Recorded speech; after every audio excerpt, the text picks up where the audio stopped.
Good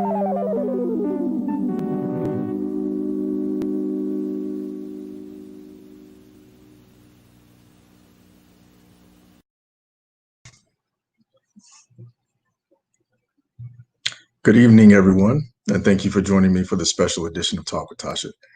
Don't adjust your set. It's true, I'm not Council Member Natasha Harper-Madison, but I am her Chief of Staff, Eric Byrd. The Council Member, as you can imagine, during this time, she has her hands full.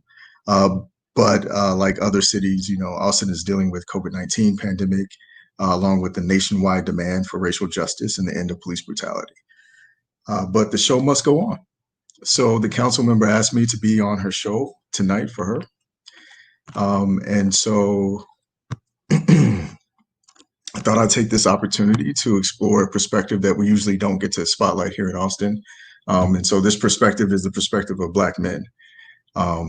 And so we have some very esteemed guests with us tonight, and they're going to help me explain how we're navigating these challenges, how we're dealing with the issues and all of the stress that they bring.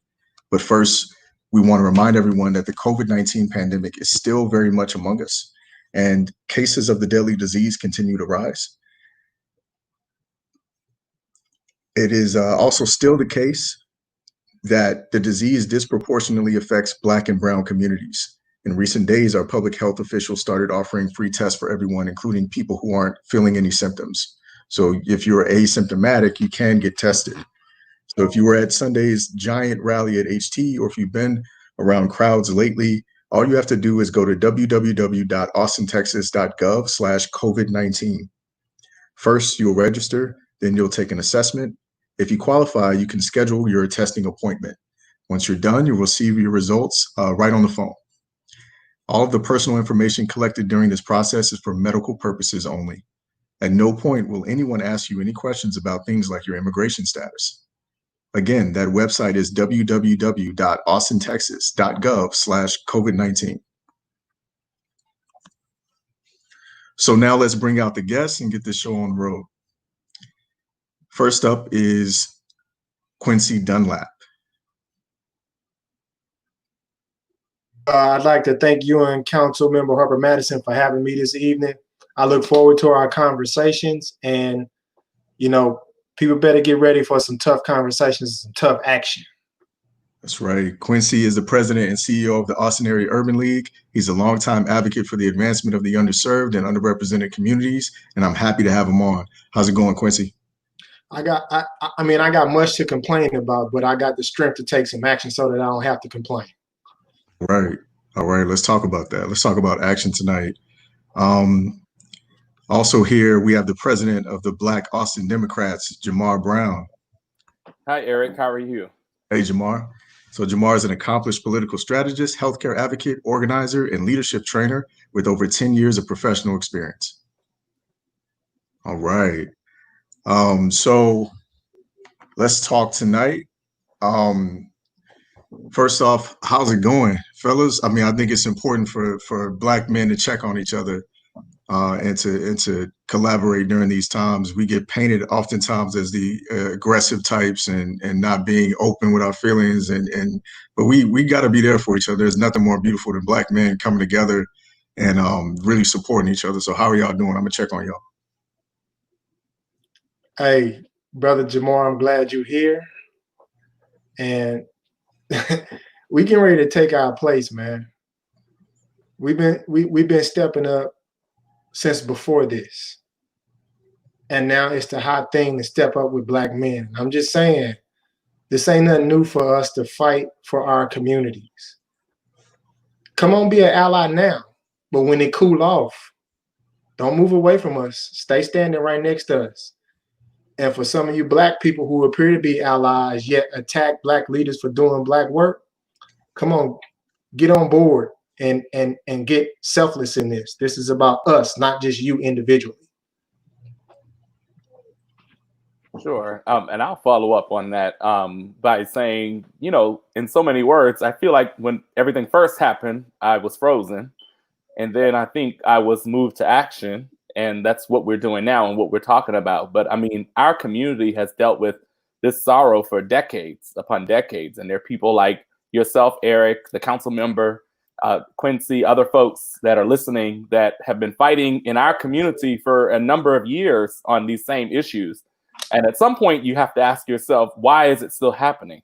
Even to this day, the things that my grandparents and great-grandparents and parents were fighting, I'm still fighting to this day. And we're working together to make sure that we make it better for our next generation, to not have to fight these hard battles so much. And also, personally, I think it has been something of interest to have to take some personal time aside, and probably haven't had as much personal time as I probably need, if I'm being completely transparent.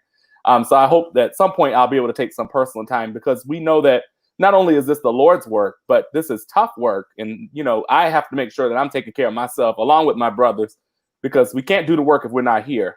And so that's also my personal challenge to myself and also those who are listening. That's absolutely true. I remind people all the time, and then sometimes they remind me back that we got to be here to do the work. So we have to take care of ourselves, and we're going to talk about that a lot today. Also, a lot of what Quincy talked about, like, don't leave us.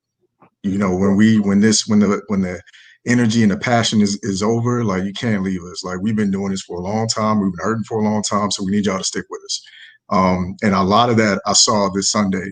And I got to give a shout out first and foremost to Chaz Moore, who helped to organize the event on Sunday at HT.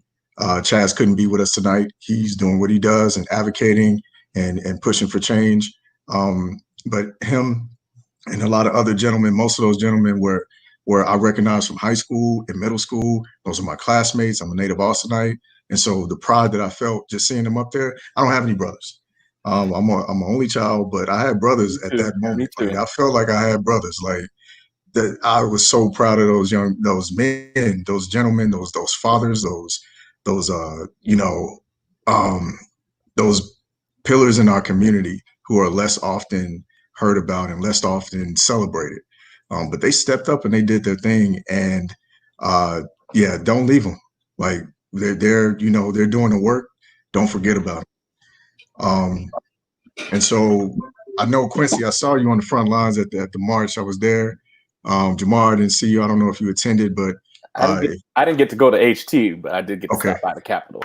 All right. Okay. Yeah. So I missed the big rally, but okay.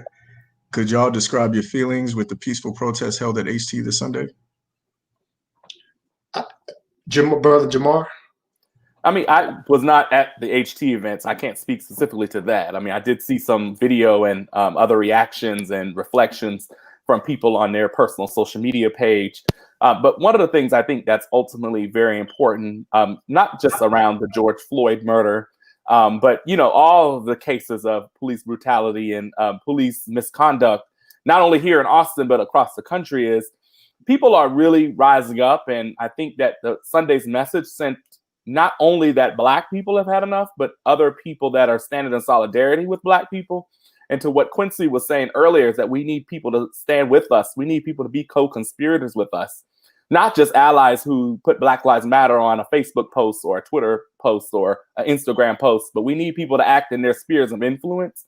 And I believe in some of the conversations I've had, at least, and I'm not sure about you gentlemen, but in the conversations I've had, I've been very clear with non-Black people that we need people to be speaking out against racism, not just at the marches. We need you to speak against them in the classroom, in the courtroom, in the boardrooms, in the hospital rooms, because wherever we see racism, right, we have to be able to start calling it out and changing those actions and changing those systems from within. And I believe that we saw a unified force of all races, of people of different creeds and different backgrounds across our community really show up and show out and say that we need and we demand different. And ultimately, I believe we're seeing now that the council is having some intense conversations about policy changes, both around the public safety in our community, but also around the budget piece, right? And where resources are allocated or not allocated. And I think that last Sunday, along with other peaceful protests and other actions across our community, really are beginning to move the needle on what should have been done years ago. But at this point, people have galvanized, like Quincy said. We can't stop, right? That Sunday was a great demonstration, but we still need to be calling our council members. We still need to be trying to show up to the meetings virtually. We still need to get ready to vote in the upcoming election. And so there's still things that we can do. And I felt that this community began to find some unifying forces. And that's something we've been needing for a very, very long time. And so for me, that's what I felt Sunday, and conversations that I've been able to have since Sunday. Quincy may have some reflections on the HT event, which looked beautiful. I mean, the images are beautiful. But personally, I wasn't there to have any reflection. Eric, concerning the event, it's always good for brethren to dwell together. Whether you got black skin, white skin, any skin, you could be my kin or you could be my enemy. Sunday was beautiful in the fact that it was peaceful, right? And it was purposeful and it was passionate. I would encourage us to understand why we gather. And it's not just an opportunity for us to get together to be clowns or to be buffoons. It's very, very purposeful and intentional. Now is not the time to be sensitive. They would say, "Oh, well, Chaz was radical." No, he wasn't. He wasn't speaking radically. He was speaking truth to power. And if it made you uncomfortable, then it was the right thing for you to hear, right? It's not going to always be your version of politically correct, but it may be politically correct. So again, I want us to understand that the change narrative is coming. Which side of history are you going to be on? Are you afraid to lose what you perceive as your privilege because you one arrest or one incident away from being on the opposite side of that police brutality? Now, it's less likely if you got white skin. But I just, Sunday was beautiful and it was organized. The people went about the business of protesting. I was not happy with reaching the Capitol and not being able to access, but I had already understood that that was going to happen because our bureaucratic leaders, they don't necessarily want change the way that we want change. So Eric, it's not something that I'm not used to because I participated in marches with 1 million people. So it was beautiful to see Austin come together. But what's beyond the march? And that's not a question to Chaz, because Chaz doing what AJC is supposed to do, right? And let's give kudos to AJC. Chaz is the leader, but be careful to not discredit AJC for its organizing ability, right? So I want y'all to just be mindful that this is not a moment that is short. We're playing a long game here. We've been playing a long game for 500 years in this country. And if you miss the opportunity to invest energy towards the right kind of systemic change, to reducing violence against Black bodies, to reducing systemic inequalities, systemic racism, oppression, repression, suppression, I want you to take the opportunity that's in front of you. And that we've had a start already, and that was the march on Sunday was a build onto the start that we already had. So let's keep it going and don't cool off, right? Absolutely, don't cool off. I would say definitely shout out to AJC. Shout out to all the organizations that came together. AJC was doing a great job passing out masks and doing the hand sanitizer and making sure everybody was hydrated. There were other individuals involved. You had, of course, Dallas, Dex, my classmate, Reese Hurd, Clorian Williams, Charles Nook Turner. You also had Miss Arnold, who was instrumental. And one of those individuals is here with us today. We have Mike James Jr. And Mike is the CEO of SoWeDream Entertainment. It's a marketing and promotions company that embodies quality urban programming for the urban community of Austin. He was one of our organizers, so I have a specific question for you, Mike.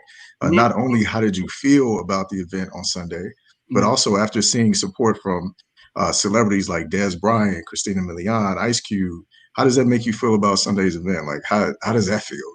Oh, man. It was an incredible feeling. For one, I have never protested on that level ever in my life. It's just been something that has just hit me like a ton of bricks with this last situation. So, I have a voice, I have some sort of following here in Austin. So I decided to, just use it as best as I could.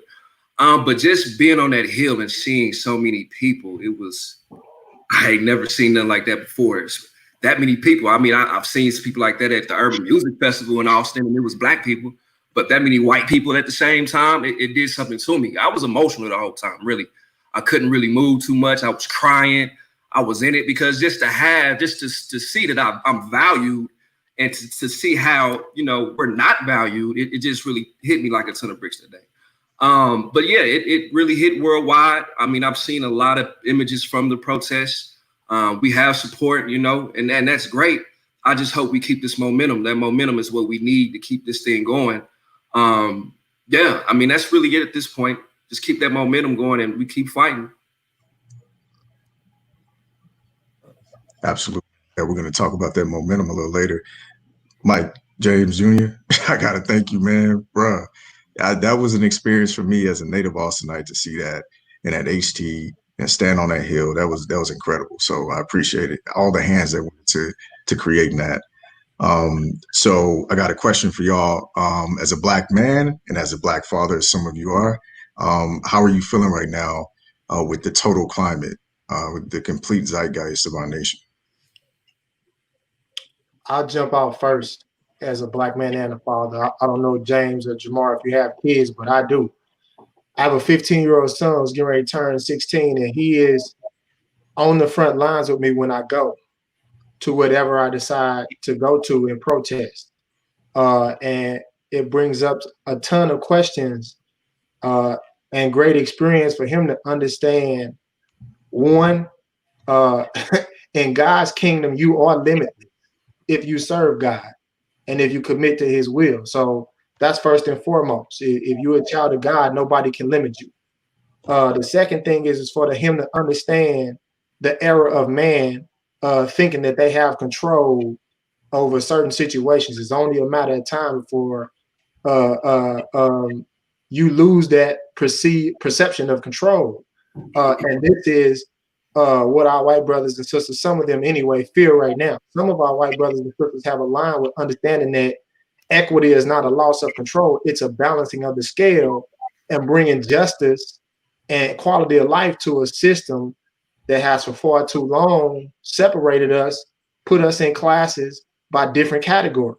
So again, you got to be talking to your Black sons and daughters and your white allies, sons and daughters, about what's really happening. You got to be talking to your brown allies, sons and daughters, because again, like I keep telling people, it's only a matter of time before the impact of this comes to your doorstep in one shape or another. You cannot avoid it. If you think you can, you go stay in your hole, and eventually another rabbit is going to dig down to that hole, and it'll be right at your doorstep. Yeah, so I'm a new father. I'm a new father of a 3-month-old baby. And it's really hitting me hard because Black women are getting killed just the same way Black men are getting killed. And Chaz touched on it at the rally. Just in the delivery rooms with in medicine, Black women are getting killed because they're not being heard, So I take that empowerment even from that son, that for him to even put that word out, it was great. And I start crying again when he said that, because it's a real thing, man. We're all in this together. Breonna Taylor, she got killed. I mean, we have to figure out, they have to figure out what it is they're gonna have to do to fix it, because we're gonna fight regardless. But it's just something that we got to do together, man, at this point. Seriously. Absolutely. I'll jump in here. I mean, I don't have children yet. I'm putting the yet because, we have put things in the atmosphere. But one day I'll have a child. And one of the things that's important for me is what you ask for. I said, be careful what you ask for. One day, though. But I think there's two perspectives that, I look at for me. One, personally, being a Black man. I spoke last week at the Texas Democratic Party convention, and part of my speech was sharing a story about unlawful detainment, almost basically, in college during a college party. And one of the things is that I know that, you know, all four of us, are very active in this community in different ways, and may have had different kind of interactions or no interactions, I'm not sure, with the police. But even if folks look at me, who everyone's like, well, Jamarr is very well educated, he's well spoken, he has good position, nobody touches him. But even me in that position, and I had to be reminded that I'm not of privilege, and my college degree and my pedigree and my education doesn't protect me in this country. And basically everything that people said that you're supposed to do, go to school, go to work, pay your bills, be a good citizen, be a good person in your community, doesn't protect you. And we noticed that, you know, with George Floyd and Mike Ramos and other people who were doing what they're supposed to do. Breonna Taylor was sleeping in her own place. And so I think there's that personal thing of society, a white-led society has said we're supposed to do A, B, C. We've done A, B, C, D, E, F, and G. And it's still happening. And so that's something that I've been, you know, really, really reflecting on. And then the second part for me is, obviously I serve as president of a community political organization. And part of that work is that you got to be strong for everybody else. And so folks have called me, both in our organization and also those affiliated with our organization, to really talk about how we move forward, what needs to happen, or even just express their emotion and their frustration.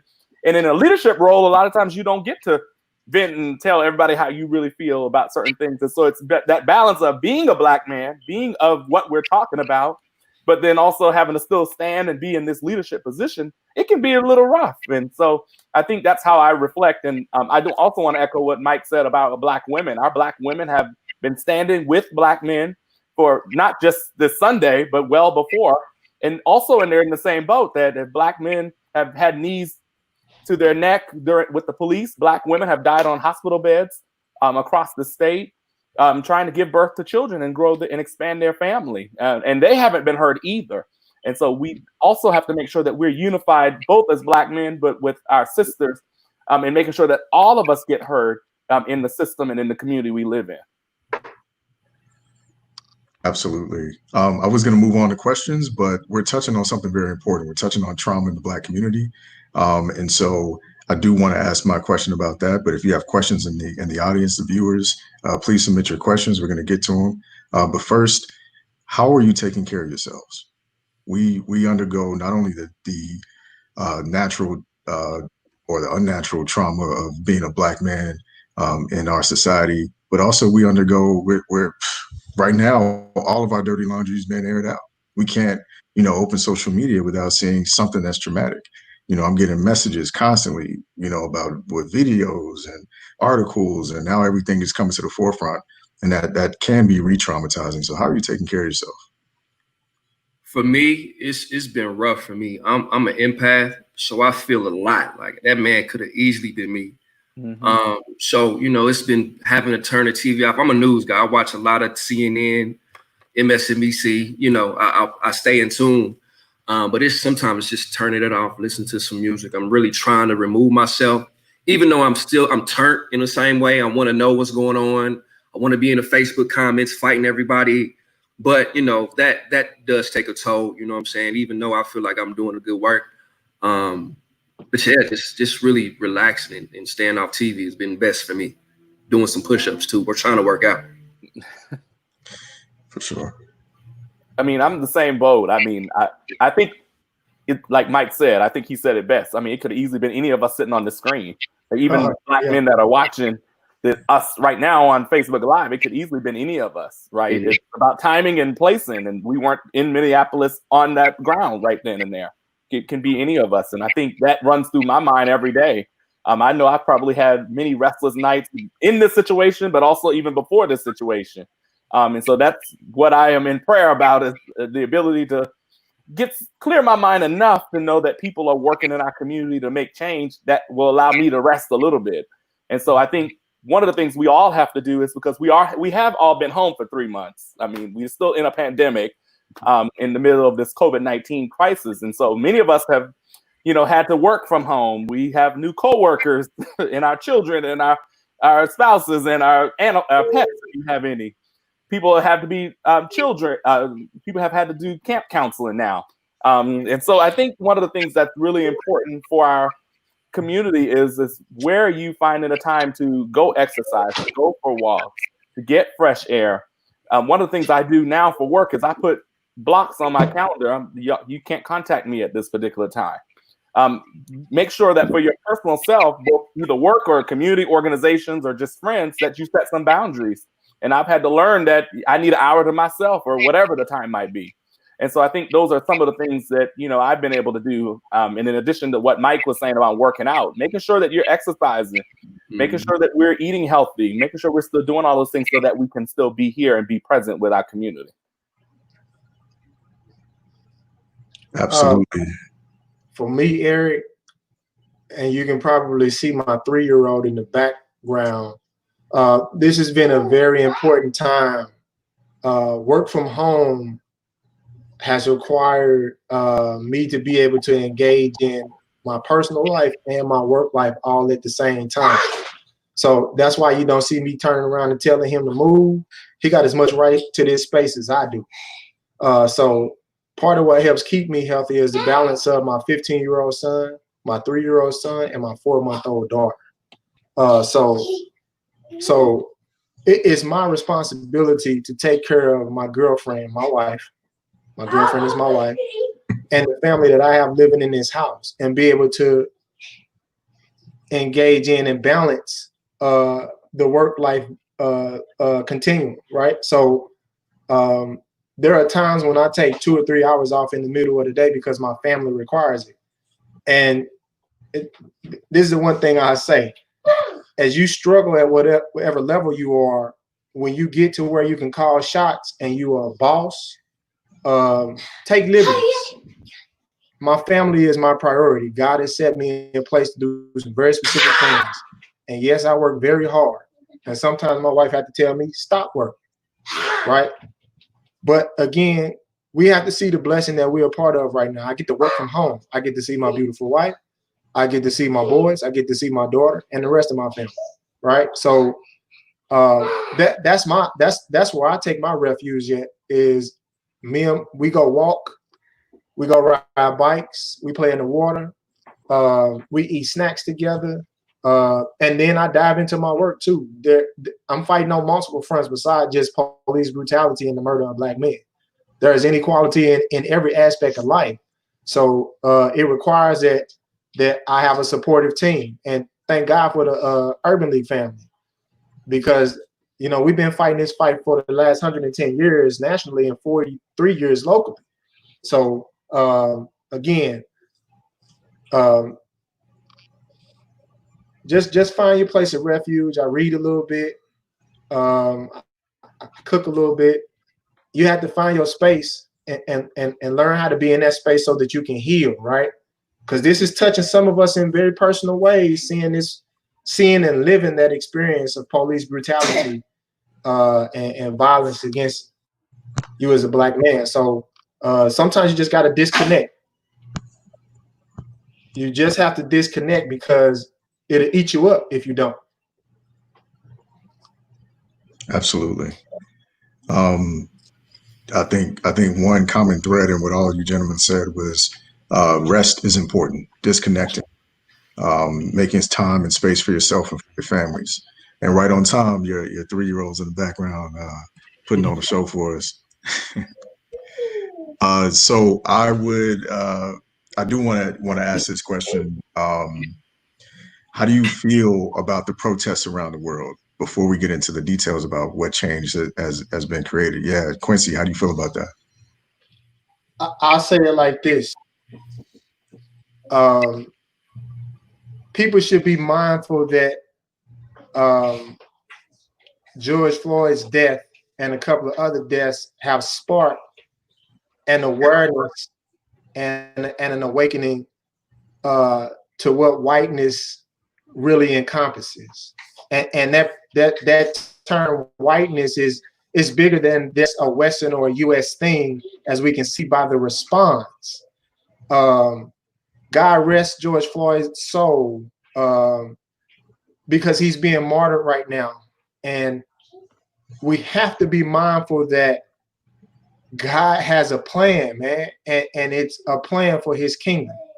And if we're not paying attention, you're gonna be on the outside of that plan, and you're gonna find yourself trying to figure out, well, how do I catch up and get back on the right side of this? The globe is speaking to those oppressors, those suppressors, those racists, those supremacists, those elitists who think they have a privilege to stand on everybody else's shoulders and not be equal or equitable or bring parity to quality of life. The globe is speaking to that. The people on the globe, those people that's in that bottom 99%, I'm encouraging us to keep fighting, but do it wisely and do it safely. And I'm gonna say something too, because people have a different response to the type of protesting that's happening. Now, I'm not gonna be out there looting, destroying property, or perpetuating violence. I'm not gonna condemn it. I'm not gonna condone it either. I'm not gonna do it. And what I'm asking people to understand is to realize, look beyond that response and think to what it actually is saying or doing. It is a response of a powerless person or a group of people taking power in a scenario or a situation. And if you can sit and make a social media comment, if you can sit and make a social media post or send a text, or inside of your little group or clique, make a comment, whether regardless of the skin of your color, then you missing the point and you are part of the problem. Now, I'm not encouraging people to go loot, destroy property, or perpetuate violence, but it got your damn attention. It got your damn attention. And I'm saying, if we got your attention, get focused now that we have your attention on why this is really happening, and invoke change at all levels, the grassroots level, the community activism level, and the policy level, and then at the resource distribution level. If you're not doing that, then you're not truly on board with this, right? So you can prepare for it to be sustained. That's not a threat. Yeah. And can I follow up on that, if I may? And Quincy brings up a good point, because one of the things is that it is very easy to point the finger at who's doing what. But one of the things is, I'm from South Carolina originally. I've been in Austin about six and a half years. But, I grew up in the South, where they said, if you're pointing the finger at somebody, there are three fingers pointing back at you. And one of the things that's very important is we don't look at the system that's in place. We don't look at the root causes as to why people feel unheard, why people are experiencing life in our society in the way that they're experiencing it. And so one of the things that we have to recognize as part of this conversation, when people are talking about the protesting and whatnot, as somebody who's active in politics and have been active for 10 years, I'm all for people demonstrating their voice in whatever way they feel fit. If that's protesting, if that's advocating before city council, voting, running for office, whatever that might look like, that's different for all of us. And that's the beauty of politics. But we also can't forget history here. This country was founded on looting and stealing. I mean, if we want to take it all the way back, right, that white people came from Europe against the Native Americans and indigenous people here. And I don't want to go into a history lesson, but to those who, have a problem with looting and protesting, I mean, that's really how our country was founded. And so many of us across the history of this country, we were taught to do those things. And one of the things I think that's important is that people will vocalize themselves in the way that they need to. And like Quincy said, they finally got your attention and they had to do that. This is not about a target. This is not about a police car. This is about systems of injustice that have been in place for decades, not just police brutality. We're talking about economic injustice. We're talking about political injustice, education injustice. And so all of that has to be looked at when we're talking about these issues. Police brutality is, yes, a major issue that's taken our lives. But a lot of the reasons that people are even exposed to police brutality is because of their socioeconomic condition, that an officer would think that their life is not valuable in those particular situations. And so that's how we have to look at this issue when we see that people are going to the streets and protesting, or, you know, posting on social media, or calling out their elected officials, or calling for their elected officials to really take action. I think those are the pieces that we have to start looking at. And what are we doing collectively as a community? We have the Urban League, who does a lot of work on different issues impacting the Black community. Black Austin Democrats, we're trying to do more work and making sure people are running for office and showing up to the polls. Mike's doing a lot of work uplifting our culture in the city that overlooks us. And so the work that we have to still do together is really around those systems. And people are protesting a system that has handed them bad crumbs, and people are tired of it. And so that's what we saw when, you know, the George Floyd murder and people ran to the streets. And we've got to recognize that we have centuries of history that have led up to this point.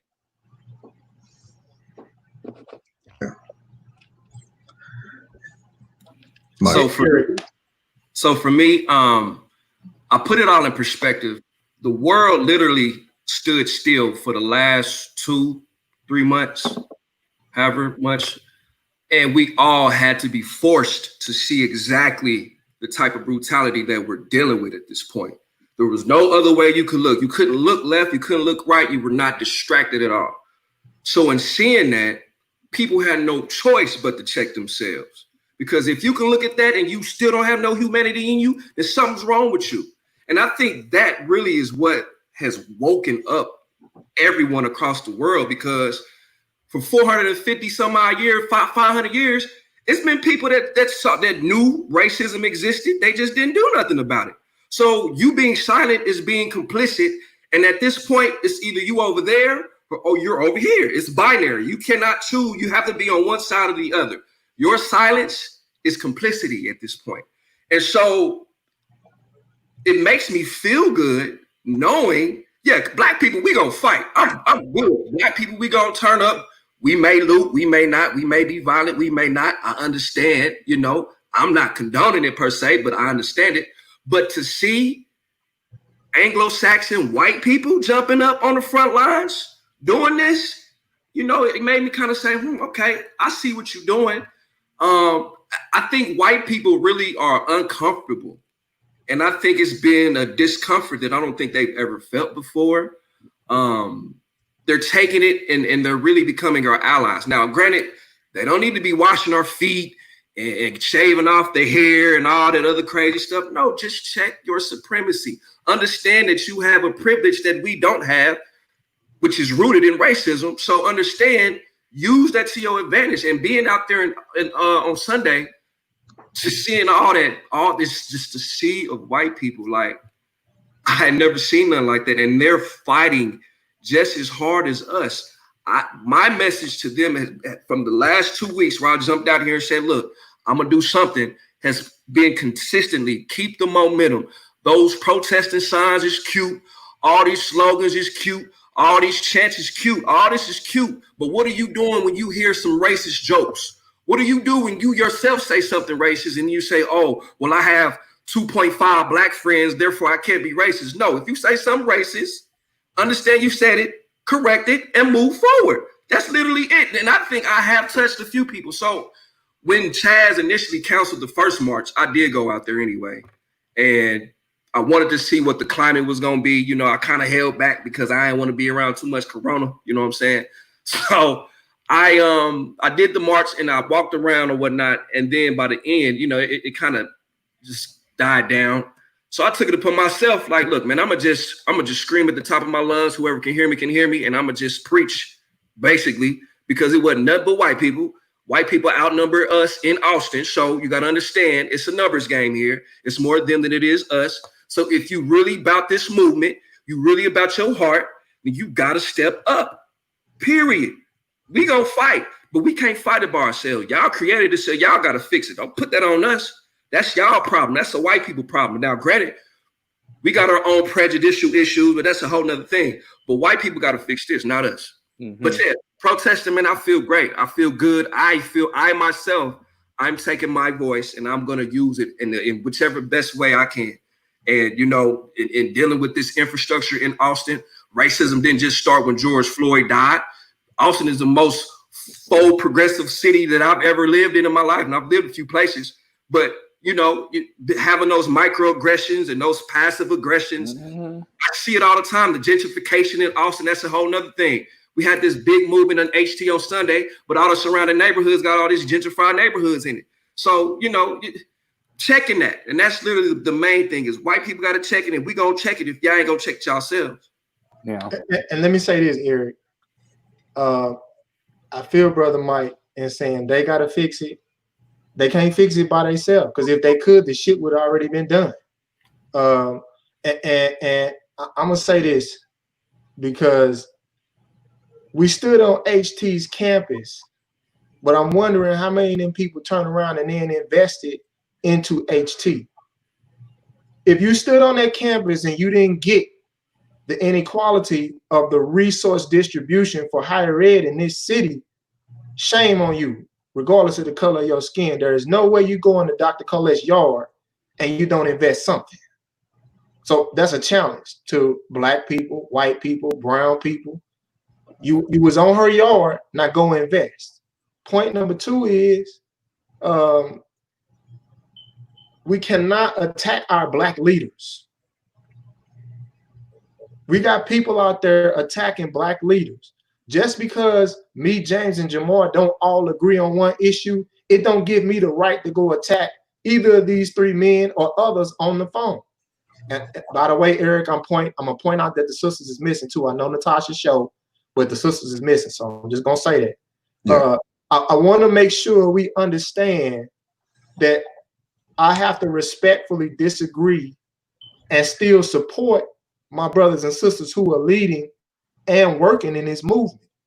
And if you send an email, if you make a phone call without talking to that individual first to get a perspective, you're a coward. Let me say it again. If you can't come directly to that individual leader to which you disagree with or don't see eye to eye, and you try to undercut them, you are a coward and you are a part of the problem, just like the white people. Not all white people are the enemy either. So let's get that clear. Because some of them work harder than some of you lazy ass Black people.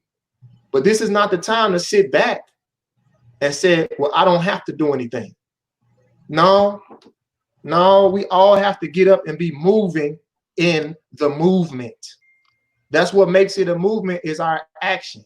Your inaction is just as detrimental to the movement as some of the clandestine activities to undermine and interrupt or intrude or destroy the movement. So again, don't go attacking Black leaders, because some of y'all ain't never led nothing and you don't take no action on nothing. So don't go attacking the Black leaders who are trying to lead us in our purpose. This is my purpose. And I'm not apologizing to none of y'all for doing what I'm ordained to do. If you don't like it, I suggest you call me and you talk to me. If you don't like what Brother James and my other brother is doing, you call them. You don't go attacking them behind their back or on social media or making persnickety phone calls behind their back. You step to us so we can resolve any issues, because we don't need any more hindrances than we already have. Don't go attacking Natasha for any position she takes. If you ain't got enough courage to call her and talk to her because she did something that it didn't line up in your view, same thing with Trevelyan or any of the others that lead. Don't go attacking them for their leadership when you're not leading. Don't go attack Greg Smith or Rose Smith, Black women in business. Don't go talking smack about Anita Roberts. Don't do it. Don't go talking about Chaz. Don't go talking about Mimi. Don't go do it. Don't go talking about any of our Black leaders. Figure out how you can approach them to understand their perspective on Black leadership, and then leading our people and get on board with it.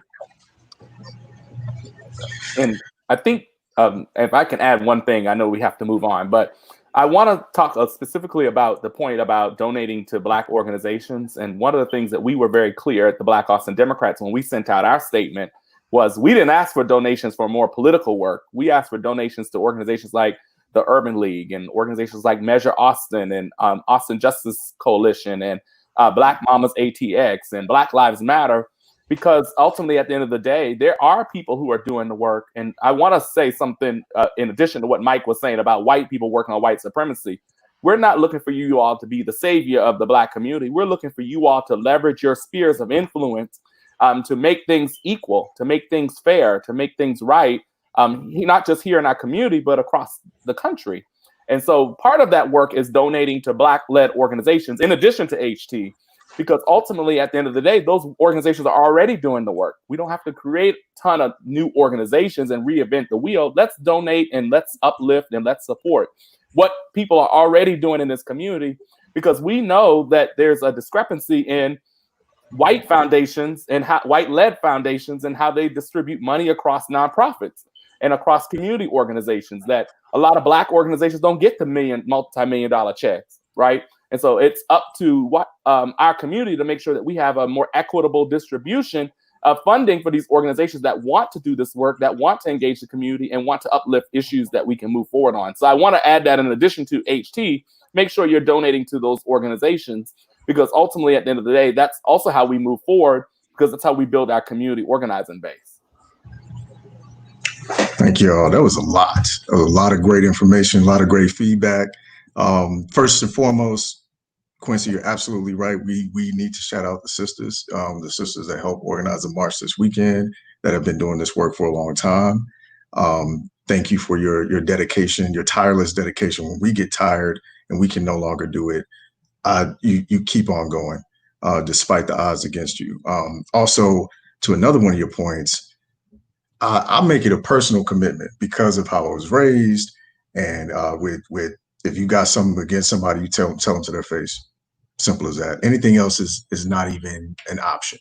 And so I make it a personal commitment to never drag another Black person in public, especially a Black leader, with those things, especially like what Jamarr just mentioned, that are already stacked against us. We are not getting funding. We're not getting support. We cannot become our own enemy. That just can't happen. We can't do it. If you have an issue with somebody, address them directly, talk to them. You can't work it out, agree to disagree, move on. There's enough space for everything. So yeah, I just don't understand that mentality and that sentiment. Mm-hmm. So thank y'all for bringing that up. Eric, can I just name something? And I don't know if everybody can see me, but I want to name something. I just want to name it, and I don't want to cut you off. But you know, we've talked about white supremacy and how it's been showing up in our community for a long time. Part of white supremacy is Black people being divided. And so we also have to make sure white people will keep us divided to keep themselves in power. And so I'm not saying that I am always right? And I don't think any of the brothers here are saying we're always right and we know all the answers. But part of how we move forward together is having the intentional conversations. Maybe there's something that I didn't even think about, right? That you could bring a perspective that I didn't even consider, and that I'm open to having those conversations. And I think I speak for all of us where we are open to those conversations, because if we're going to build solutions together, we want the best solution that moves us all forward. So let's also remember, a tool of white supremacy is Black people being divided, especially in a place like Austin where we are so few anyway. So I just wanted to name that. Thank you for that. Absolutely. All right. This conversation is going. And so I did want to get into what's happening around the world. So protests against racial inequality sparked by the police killing of George Floyd are taking place all over the world. We have rallies and memorials in cities like across Europe and Mexico, across Canada, Brazil, Australia, New Zealand. As the U.S. contends with its second week of protests, issues of racism, police brutality, and oppression, they've been brought to light across the globe.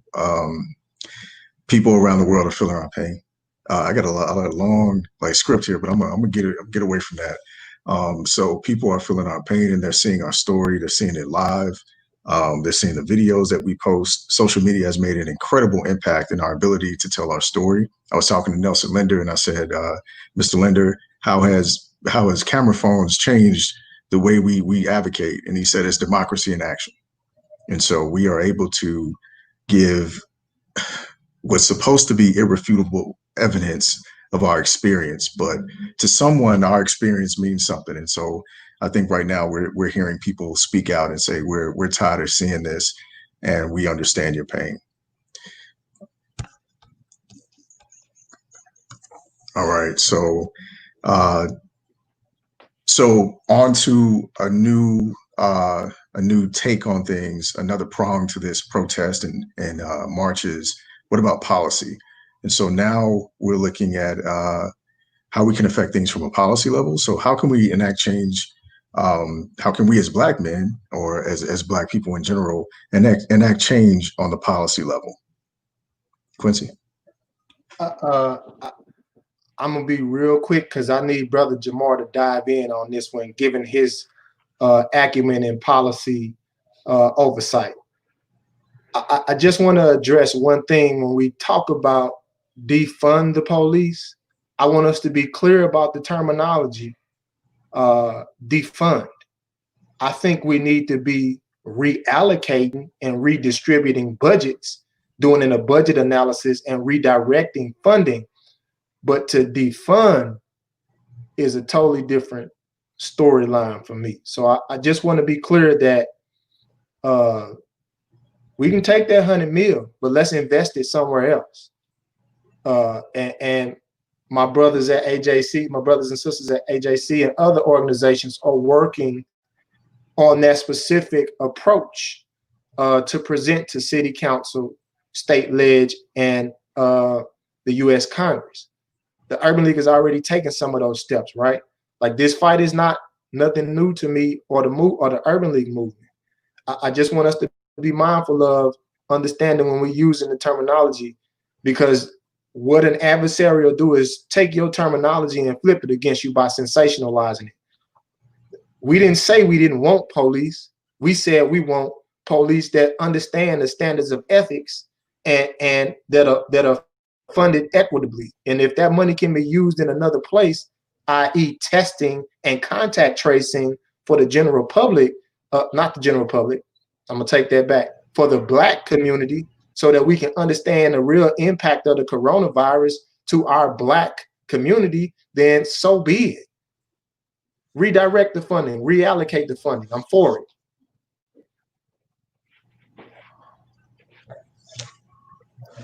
I'll jump in here. I mean, I think there are a few things that we can do, Eric, because I think we all have agreed in this conversation, and I'm sure other people have had conversations off here, that we obviously want to see a change in policy, but also a change in the system, right? So that we're not continuing to deal with these same situations. And one of the things I think that's very important is also for folks to make sure that they know who their elected officials are and they know the roles of government. And that's something we're learning in this process right now. Is right, where is the jurisdiction for the police department, for example, et cetera. City council has a lot more work to do with that, but there's also national standards that can be put in place by Congress that would come down to the state and local law enforcement agencies. And so I think we have to do a stronger job in our Black community of obviously making sure that we're educating people around the different levels of government and who those officials are that serve in those respective positions. In addition to that, I think it's very important to make sure that we are contacting our elected officials whenever we can, letting them know that you live in a district, letting them know your zip code, because one of the things that they have to know that they're accountable to is the voters. It's almost like a nonprofit board, that the board of directors can hire or fire an executive director. And that's how we need to start looking at our elected officials, that we are the board as the voters and the constituents, and that we can fire or hire new members of any given legislative or government body. And so we've got to make sure we're taking that respective approach as well. Also, one of the things that people underestimate in the city of how you can get involved, I serve as vice chair of the Human Rights Commission. And I know other folks serve on different commissions, both in this conversation and who may be watching. Boards and commissions have a really integral role at making very strong policy recommendations. That our commission actually on Friday morning unanimously passed a resolution calling for reviewing the Austin Police Department and calling for a new leadership in that department.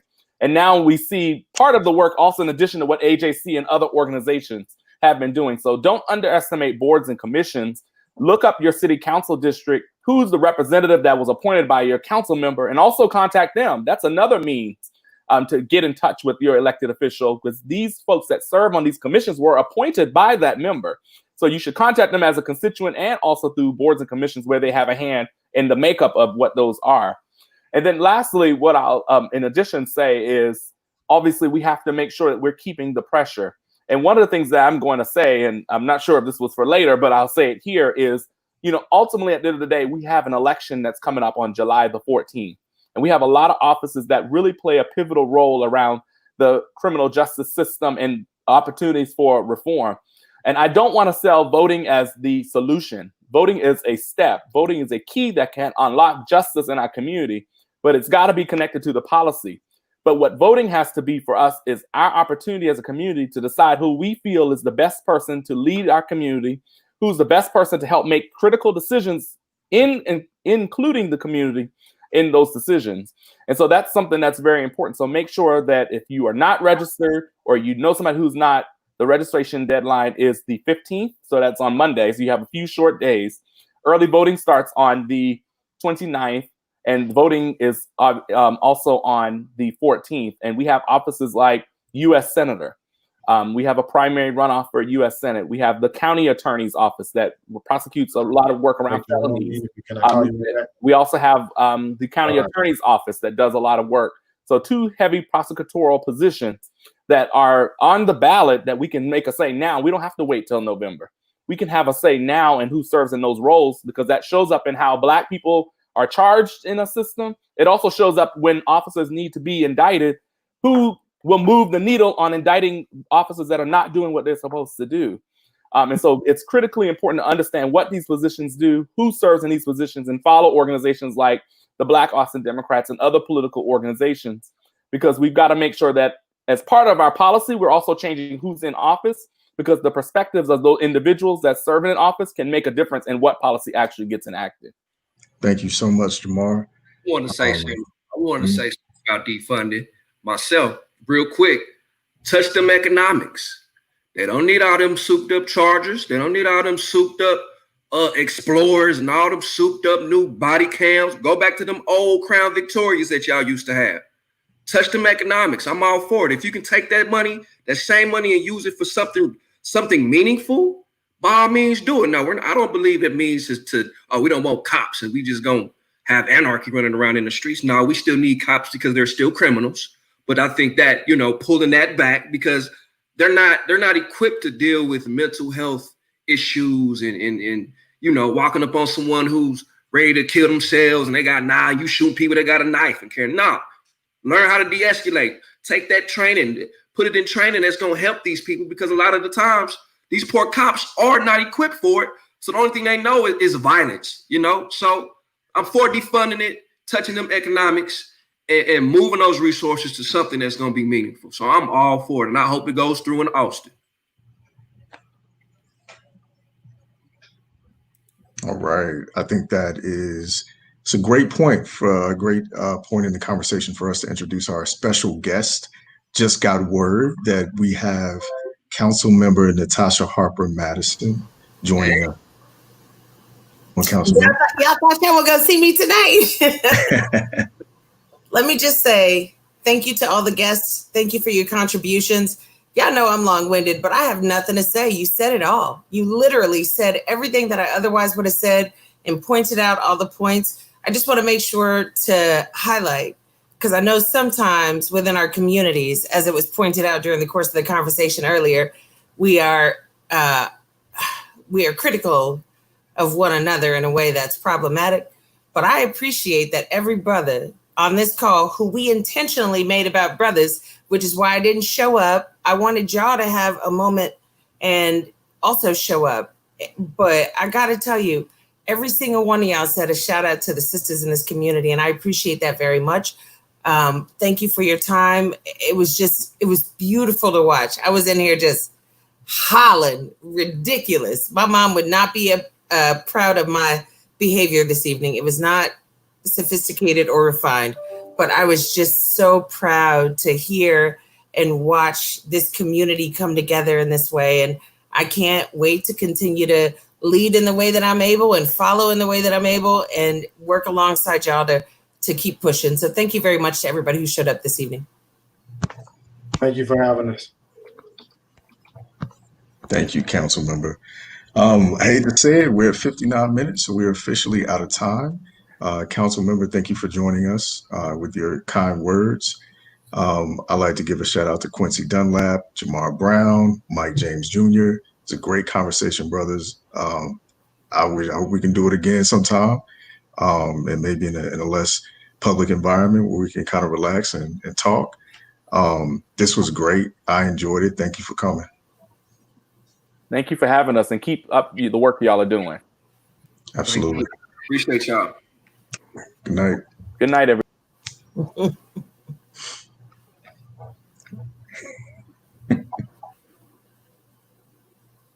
right.